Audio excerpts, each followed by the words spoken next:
I'll be teaching you how to cut a wedding dress like this in this particular tutorial. I made this wedding dress not too long ago and I thought to document all the cutting and sewing process because I know that it will definitely be useful to a lot of people out there. And because I want this tutorial to be so detailed and very easy to understand, I made this video in parts. This is the part 2 of it. I uploaded the part 1 already. The part 1 spoke about how I was able to cut the upper part of this dress from start to finish, and in this part 2 I'm going to be telling you how to cut the lower part of a wedding dress like this. There are basic measurements you need to measure before you can cut a wedding dress like this, and here are the basic measurements that you need to measure. And this tutorial also covers for how to cut any ashwabi style or any style that has the lower part like this wedding dress. This tutorial can also cover for it. It is basically the same method. My name is Oluwatosin. In case this is the first time you are coming across my channel, and you're welcome. To all my returning subscribers, you're also welcome. Thank you so much for always being here. Now, to cut the lower part of this wedding dress, what I did was to consider a hip, and then I multiplied it by 2, and that is for the front panel, because I don't want the front panel so full. I want the back very full and longer than the front. So for the front, I considered a hip, I multiplied it by 2, and then I folded it into 2. That is it for the front. And for the full length, I just, a wedding dress like this has to be extremely longer than the length. So for the front, I added 5 inches to a full length. So for the back of this dress, what I did was to consider a hip, and then I multiplied it by 5. Now, have this at the back of your mind. All this multiplication by that I'm talking about, it depends on how full you want your dress to be and the quantity of fabric that you have. Like that front that I multiplied a hip by 2, you can multiply by 3, you can multiply by 4. And for this back that I multiplied by 5, you can multiply by 10, you can multiply by 8. It absolutely depends on how full you want your dress to be. Now, for the length at the back, for the front, I said I added 5 inches to a full length, and definitely this depends on your client or whoever you are sewing for's preference. The length they want depends on that. It's not something for you to decide. I know you know that. So for me, I added 5 inches to the full length at the front, and then at the back, I added 15 inches to the full length. So 15 inches to the full length at the back and 5 inches to the full length at the front.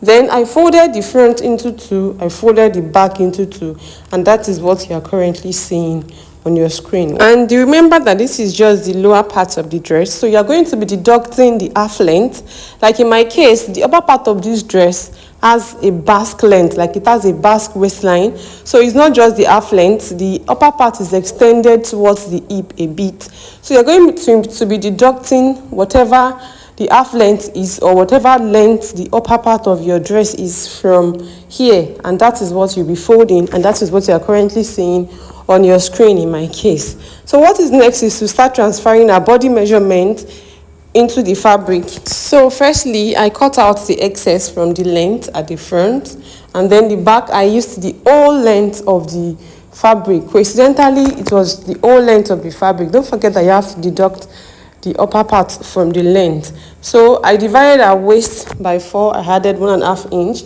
Our hip divided by 4, I added 1.5 inch.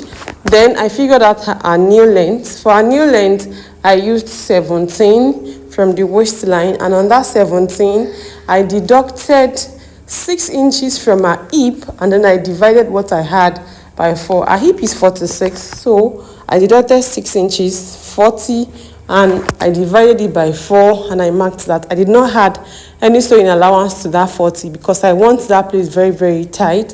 Then I just took my ruler and I connected it to the lower part of the dress.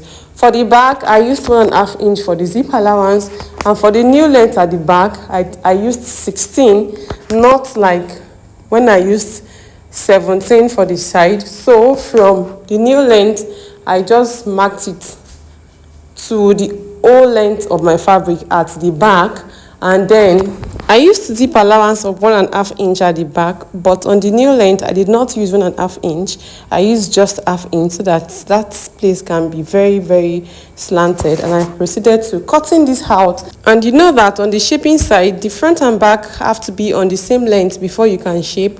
So that was why I cropped that side at the back to meet the front so that the length can align on the side, and then the back will be like the center back will be the part that is very long and flowing. So majorly that is it on how I was able to cut the lower part of this wedding dress. Like I said, all these measurements can vary. It depends on how full you want yours to be. The length can vary, the width can vary, everything can vary. It just depends on how full you want it to be. Obviously, this is A-line wedding dress, so this video can also pass as a tutorial on how to cut A-line dress or A-line skirt. That was why I said that earlier. It is basically the same method. If you are trying to cut A-line skirt or A-line dress that has this kind of down, this tutorial can also serve that purpose. And in case you need me to make a wedding dress like this for you, or you need me to make a dress like this for you, you can send me a DM on Instagram. My Instagram handle is @couture-style, or you can also send me a DM on TikTok. My TikTok handle is @couture_couture, or you can also send me a DM on Facebook. My Facebook page is @couture_couture as well. I made this wedding dress with a cathedral veil, and I also made a video on how I was able to make that cathedral veil. If you need to see that video, please click on the link that is currently showing on your screen. Here is the cathedral veil. Or if you miss the link up, just go to the description box. All the videos that are attached to this particular video, the links to them will be down in the description box. I also made a video on the materials you need to get at the market to be able to cut and sew a wedding dress like this. Just check the description box below. The links to all these videos are there. In my next tutorial, I'll be teaching you all how I was able to sew this wedding dress together piece by piece, how I was able to sew the upper part, how I was able to sew the lower part, how I was able to sew the sleeve. Everything is going to be in my next tutorial. It will be very detailed and so self-explanatory. Watch out for my next video. If you've not seen the part 1 of this tutorial, you should click on the box on the right side of your screen. Thank you so much for watching. If you want to see the sewing tutorial of this dress, click on the box on the left side of your screen. If you have any question, please ask me down in the comment section. If you've not subscribed and you're still with me at this point, please consider subscribing, and don't just subscribe, turn on the notification bell so that you will be notified next time I upload a new tutorial on this channel.